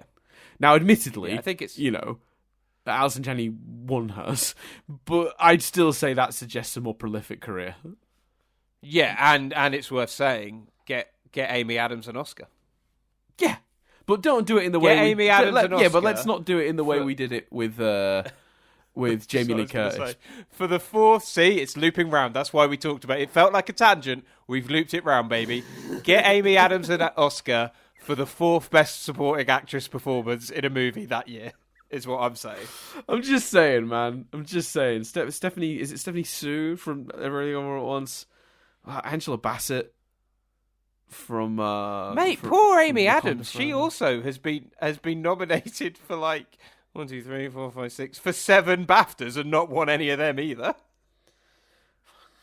Poor Amy Adams. She won 2 Golden Globes. Yeah, American Hustle and Big Eyes. Yeah. She got nominated for 2 Golden Raspberries last year. Did she? What movie was she in that was nominated for Raspberries? Worst actress for The Woman in the Window. I don't think that was her fault. And worst supporting actress for Dear Evan Hansen. Oh, well, yeah, Dear Evan Hansen was a mess of its own making. That's not her fault. Cool. Anyway, yeah. So actually, speaking of the next piece of trivia this is the first film Amy Adams made. Oh, there we go. Dropped Dead Gorgeous. It is her film debut. That is the very next piece of trivia. So there you go. Amy Adams talk, everyone. We did it. That's our Amy Adams segment called Just Adams About. Just Adams About. We're just Adamsing about. That's what we're doing.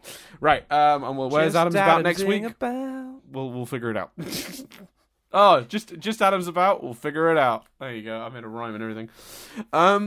Now, it's a weird thing. Me and Nadia watched this movie together, but not together. So I watched it in the morning, then I had to go to work, and then Nadia watched it in the evening. So we both watched it yesterday, but separate from each other, and then had a chat about it. Nadia sent me multiple texts before the movie referenced it, saying, "Oh, it's set in Minnesota. Are they going to reference the Jell-O salad?" Now, I'd never heard of this. Me neither. The movie then does reference it, so it's clearly a famous thing people know about Minnesota. I didn't know, though, that was a thing. But apparently, Jell-O salad is a real thing that they do in Minnesota, and in the movie, it's served at Tammy's funeral. There are actually other references to local food, including the Mount Rose High Cafeteria serves lutefisk for lunch, which is apparently another thing. And several scenes include people eating and offering quote-unquote bars, which are considered an essential dessert for a Minnesota potluck. So there you go. Now, for those of you in the UK confused what Jell-O is, I believe that's just jelly. But the idea of putting jelly in a salad sounds gross to me.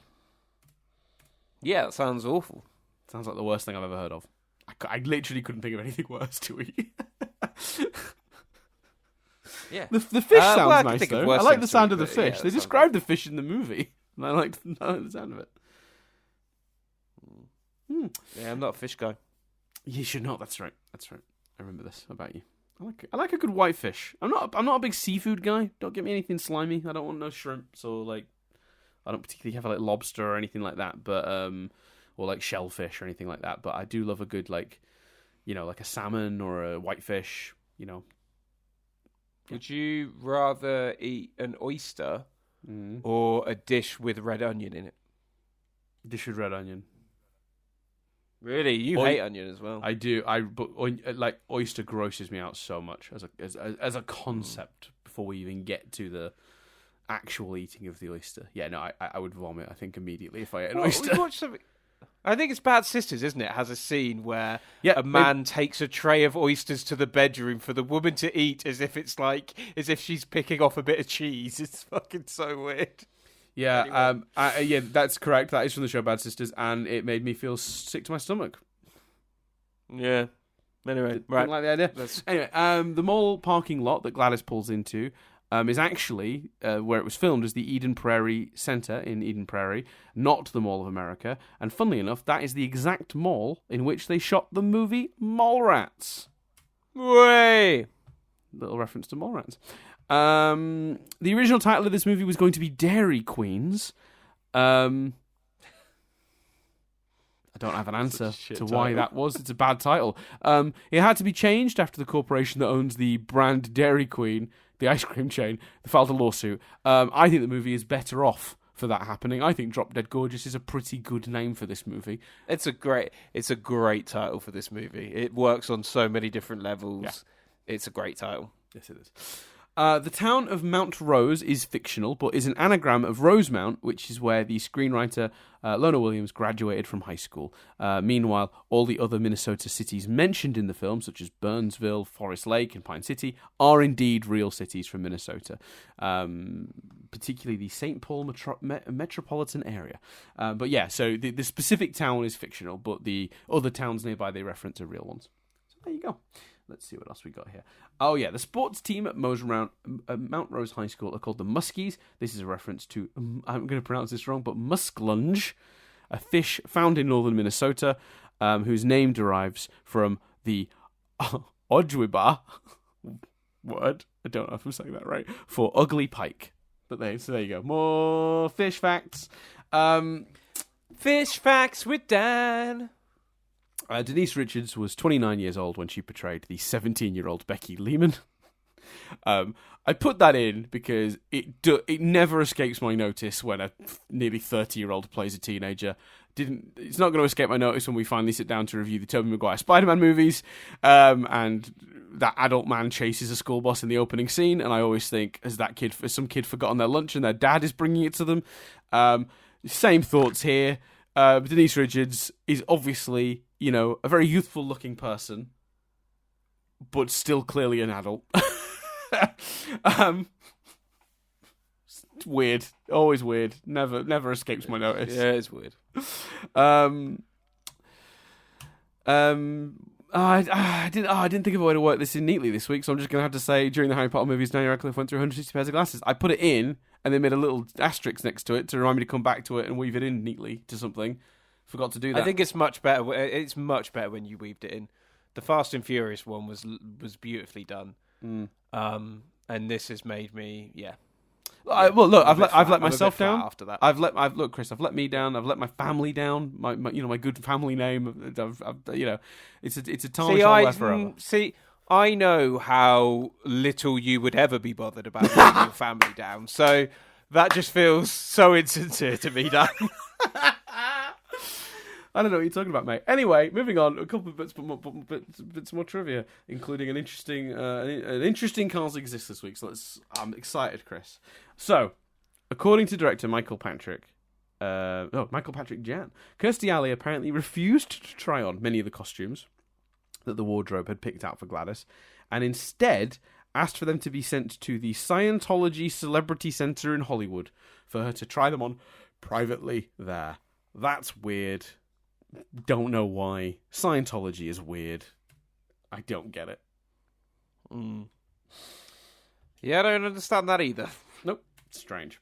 Kirstie Alley used Frances McDormand's performance in Fargo, 1996, as her inspiration as Gladys, regarding the specific sort of Minnesotan dialect and mannerisms. I think you can tell that that's the inspiration for the accent, but let me tell you, if you're going to get inspiration for a Minnesota accent, going to anything Fargo-related is a good idea.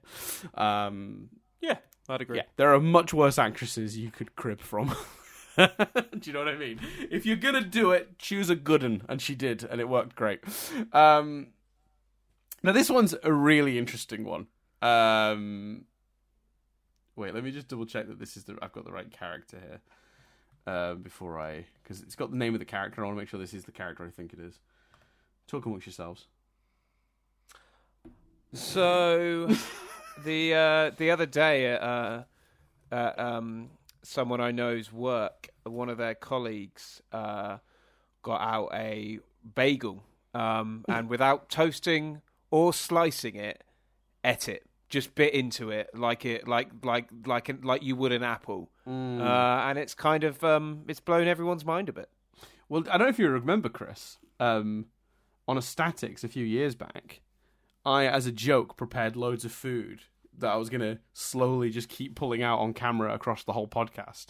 But I hadn't planned it out very well, and one of the things I had was just a dry bagel, like an uncooked bagel, and I took bits of it multiple times as a joke and regretted it every time. You can see the grossed out look on my face every time I eat it. Yeah, it's on camera. We've given it a term, free bageling, and it's just weird. It's just a weird thing to do. But no one's happy about it. But to be honest with you, if you're going to do that, if you got a free bagel, the way you did it, like taking off chunks, I think is better than just biting into it, like it's the world's worst donut. Like, yeah, That's fair. I'm having trouble identifying who this character is. I don't need to talk more about bagels, do I? No. Let's take one more second. I'm close. I think I'm close to figuring this out because I'm trying to. I don't understand which character this is supposed to be, and it's really important for this piece of trivia that I know which character, but I can't find them in the cast listing. I don't understand. Wait, do I need to go full cast and see if maybe it's someone that's not in the movie that much? Maybe that's what the problem is.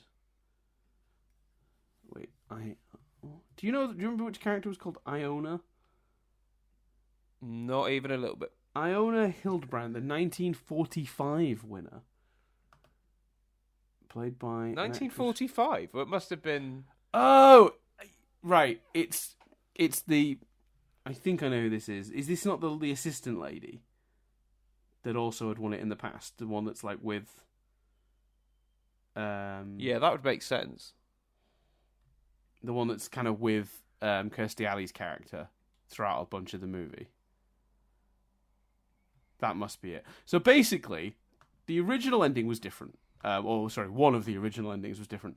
The film's original ending had Gladys, Kirstie Alley, actually commit suicide in prison, and the sniper of the town was going to be librarian and former Mount Rose American team princess Ione Hildebrand, played by Claudia Wilkins. But this was changed after a negative test screening. Yeah, that's definitely worse. I don't... Yeah. This chair is too squeaky, Chris.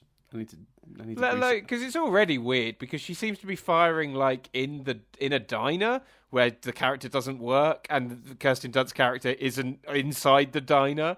But so it's even weirder if it's the random old lady. So yeah, no, that's weird.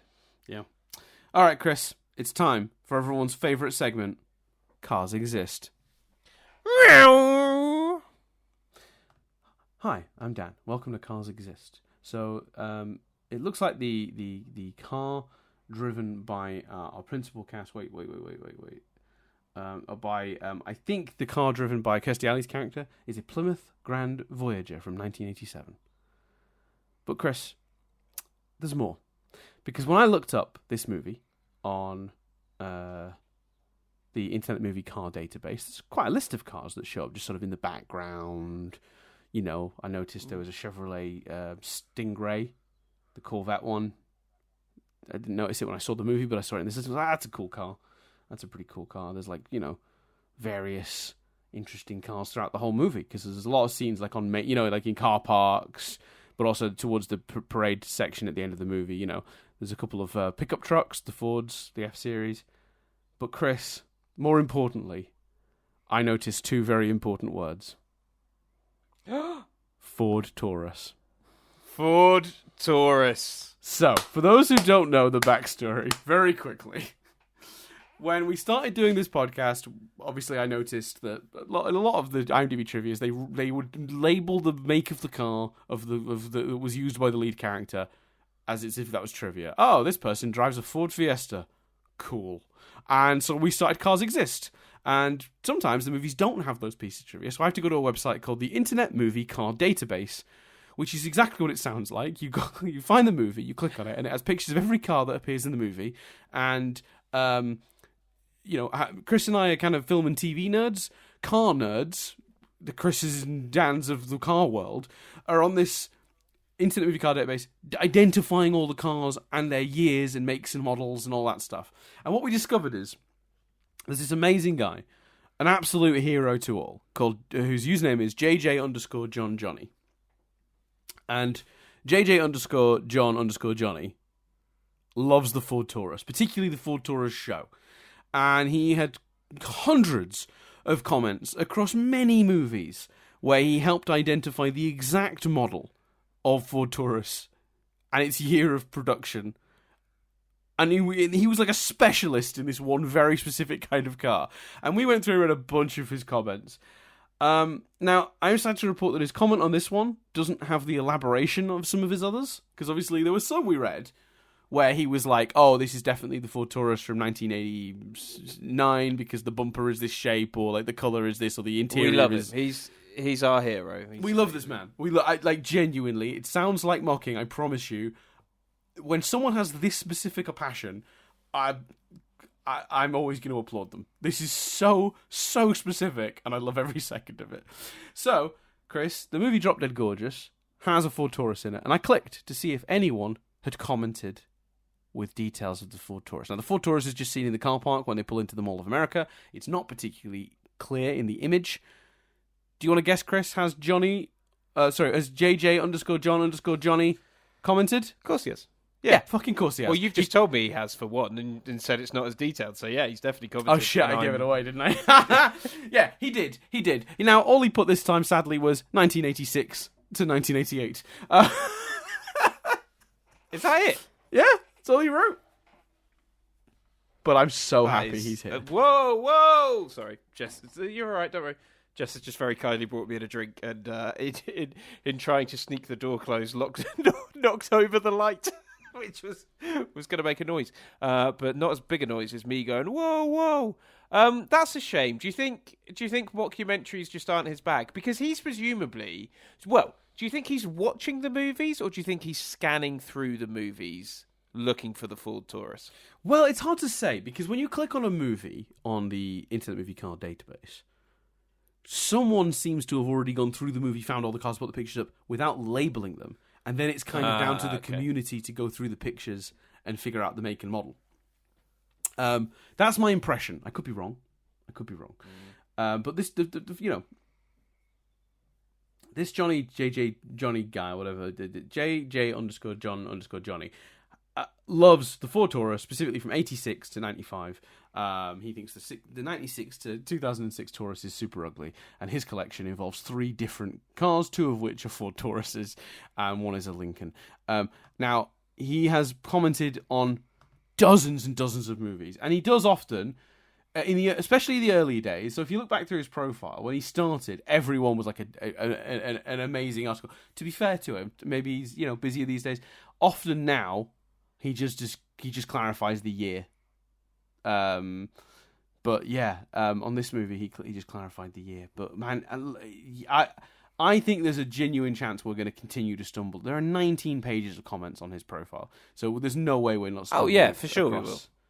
There's no way we're not stumbling across him again. But every time we're gonna come over to our correspondent from Canada. I assume he's from Canada because he's got a little Canadian flag next to his profile. So I'm going to assume Canada. From that. Seems a fair assumption. Yeah, so we're going to hop over to the pond to our Canadian correspondent and friend, JJ _John _Johnny. Yeah, absolutely in. Yeah, love him. Yeah, so there you go, Chris. That was Drop Dead Gorgeous. I really enjoyed it. I'm happy to next year to do the experiment again of watching a movie neither of us have seen. Nostalgia can't cloud your judgment. in an example like that, you've just got to take the movie for what it is. I had a really good time with this one. Yeah, I'll be happy to do this again next year if we get a chance.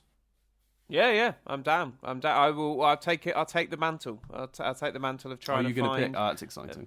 Yeah, because then we'll rotate it every year. Yeah, that makes sense.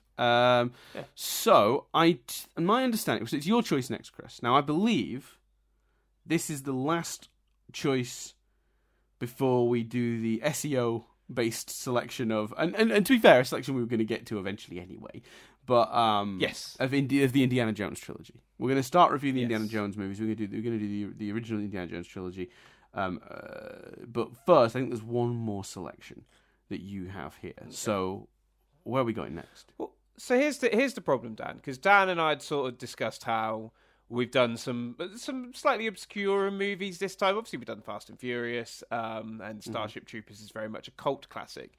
but we hadn't really. We made that acknowledgement that maybe we've both, I think, got one choice left or choices left that aren't Indiana Jones. So it'd be good to maybe do like a film you would think of when you heard the premise of this movie, right? Of this podcast, I assume you mean. Of this podcast, yeah. So I thought of a film that absolutely fits that bill. Is considered a classic, is iconic, is a film that Dan and I both watched as children. I can say that with confidence. Both loved as children, but also a film that, when looking at it with a critical eye, will it hold up? Will there be flaws we didn't notice the first time around, despite it being a classic? So it fits the brief on every level. The problem is, Dan, that film doesn't have Amy Adams in. So, we can't do Adamsing About next week. Oh, no. If a film doesn't have Amy Adams. And I genuinely...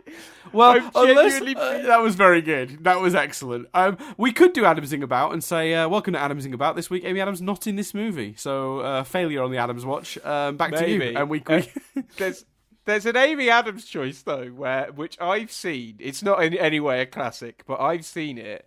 And it's a bizarre film. It hinges on you believing characters are going to make a choice that they make. And I wasn't sure watching it whether it did the job that it's meant to be doing. So I would be intrigued to rewatch it. But obviously, go with your heart. But Chris, the idea that you might be influenced in your choice of film on me making a stray joke earlier about us having a new segment based purely on Amy Adams' existence seems mad, because that has a short shelf life. But maybe that's this season of Rewind Reviews, Dan. But I won't. I will go more with the premise I expelled. One of the ultimate films for this premise, a film we loved as kids. Does it actually hold up? Next week, you and I are donning some black suits. We're wearing black ties, and we're putting on shades, and we're going to 1997's Men in Black. Yes! Such a good choice. Chris. So there we go. You've made me very happy. Yes. Yes. Man, I've not seen that movie in years. No, it really does fit the brief. We categorically loved it as kids. Yeah. Will it hold up to a critical eye? Who knows? Yeah, I think the last time I saw it would have been like 5 or 6 years ago, maybe. There was this weird day when me and Andrew just kind of had the urge to watch it, but it's like even that's 5-6 years ago, at least. I still haven't seen one. Maybe we'll talk about it more next week, but I still haven't seen the third one, and I really want to. The third one's got like a premise that's right up my street. Like the third one was surprisingly good. I've seen International. You haven't, have you? I didn't mind International. International was a fun romp for a Sunday afternoon viewing. Yeah, you're right. I see. I went to the effort of going to the cinema to see that and felt like I wanted my time back. But yeah, if I'd have seen it at home on a lazy Sunday, I probably would have been like, that was fine. I passed a few hours of my time. Yeah, that's the way to watch it. I made the mistake of actually going to the cinema to see International. Yeah, I can see why in that scenario you'd be like, yeah, not thrilled. Wasn't my favourite. But I think the third one is probably the second best in Men in Black. There's 4 Men in Black movies. Obviously, the first one was the best one. I think the third is the next best one. So you probably should at some point see it, because it's pretty good, at least to my memory. Although I haven't seen that since it came out. So I saw that in cinemas also. In fact, I think I've seen all of these except for the first one in cinemas. This might lead to us watching it, but then the problem with that is you got to watch the second one, haven't you? Yes, which is not good. That's true. Yes, very much so. No, yeah. But I might watch the others after. But yes, Men in Black is the choice. Excellent choice. Nod your heads. Black suit's coming. Because we're in the wild west. Dan. If others are excited about this and they wanted to listen to it now, well, that's not possible, is it? What do you mean? If someone's excited about Men in Black, us reviewing that, and they were thinking, God, I wish I could listen to that right now. Mm. It's just not possible, is it, Dan? No, it's not possible at all. So that's everything for this week. No, I'm kidding. Of course it's possible, Chris. What? The people demanded, and we have actioned it. you can indeed listen to the Men in Black podcast right now. If you're listening to this on iTunes or Spotify like a loser, well, guess what? You can be a winner. For as little as $1 a month, you can head over to the Patreon, where you have access to a special exclusive RSS feed, exclusive to just you and the other, like, 8 patrons that we have, that allows you to hear episodes of Analyzing Avatar. It's very exclusive. And Rewind Reviews 1 week early. So you can hear Men in Black right now. And then next week, when all the other little people are getting their Men in Black episode, you know what you'll be hearing? Indiana Jones. You're going to be ahead all the time. Boom. So you can listen to it right now, unless you're already a member of Patreon, in which case you're already a week ahead and you have to wait a week. But we love you, if that helps. No, that definitely doesn't help. no one is happy with that situation. But yeah, you know, the Patreon's pretty good. You know, it's we don't you know, you can give any amount. Obviously, there's tiers, but the way we do it is all the tiers are the same. We don't. It seems insane to gatekeep stuff. Also, we have either already. I know at this point we've almost definitely already released some bonus content on the Patreon. Content. So we've got a podcast, Nothing But Lyrics, where we pick an old song and review the lyrics of it. For sure, we've done Limp Bizkit's Break Stuff and Spice Girls When Two Become One. So if you want to hear us read through those lyrics, and quite a spectrum we've covered in those first two, actually. Will you say them next to each other? Yeah, when you say it out loud, it feels like we're wasting our time and the listeners. But there's some fun to be had. We had fun recording those. They're not particularly long. I think they're like 30 minutes, 40 minutes each. They're pretty good. We had fun doing them, and we're going to keep doing more. I think the next one we said we'd do would be Justin Bieber's Boyfriend. Yes, so, I was trying to work that. I was thinking we did select at the end, like we do Rewind Reviews, but I couldn't remember what it was. Yes, Boyfriend, yeah. Yeah. So you know, at least the first one of that is out now, or if not a couple. There might be even 2 out by now. So, I had fun making those. Join in, and also obviously another benefit to being on the Discord. On the Patreon is getting access to the Discord where you can chat with us. We were all on there last night chatting about the very sad passing of Lance Reddick, which is a bit of a weird tone for our Discord. But then this morning it was all joy because of the announcement of a Good Burger 2 coming.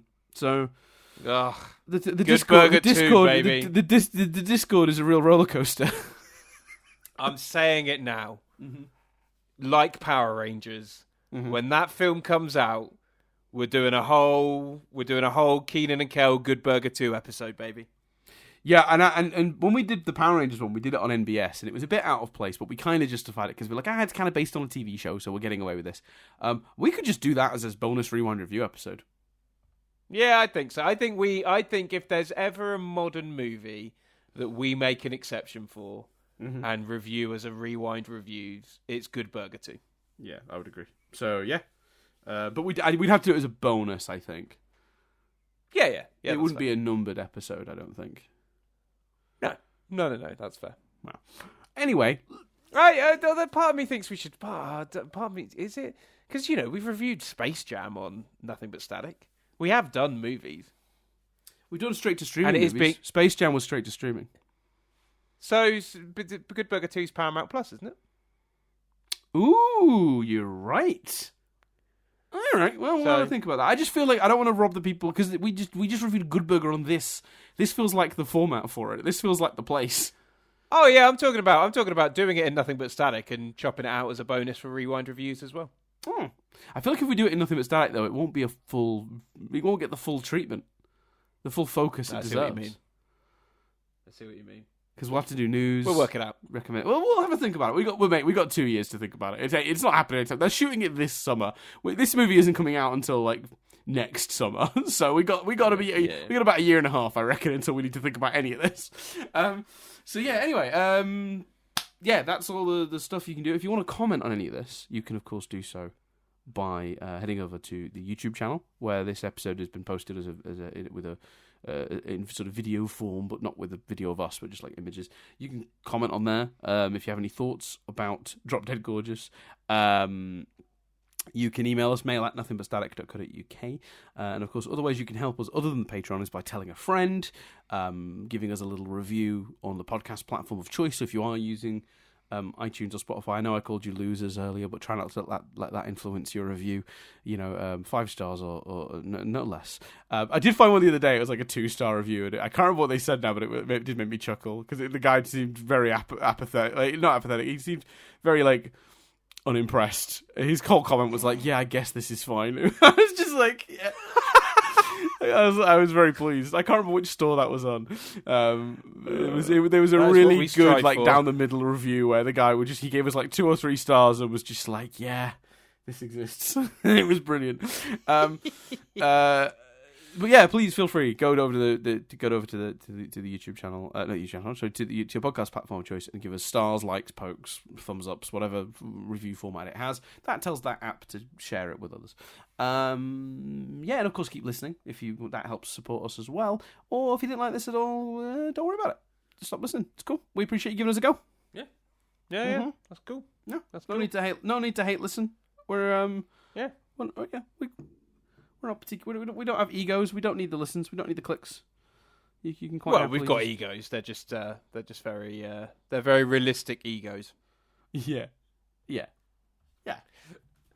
That's what they say about us. That's what that review said. 2 stars, the most realistic egos in the biz.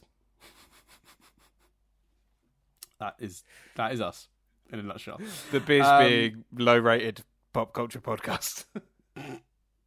Yep.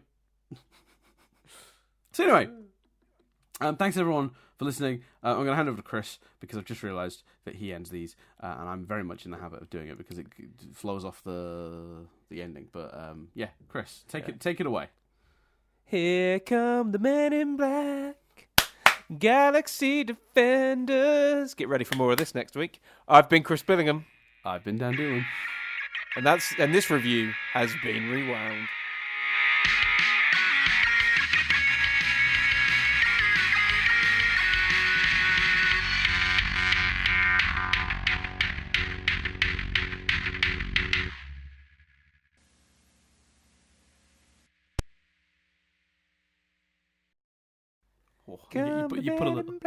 You put a little bit of like oomph into that, and this review has been rewound. That's because I fucked it. That's because I was like, and this has been. And this review. So was that you overcompensating? You were like, I fucked it. Yeah, so I better really put some effort in. I'm gonna make it up to Dan. For sure. I love this podcast. Bye. That was good fun. I enjoyed that.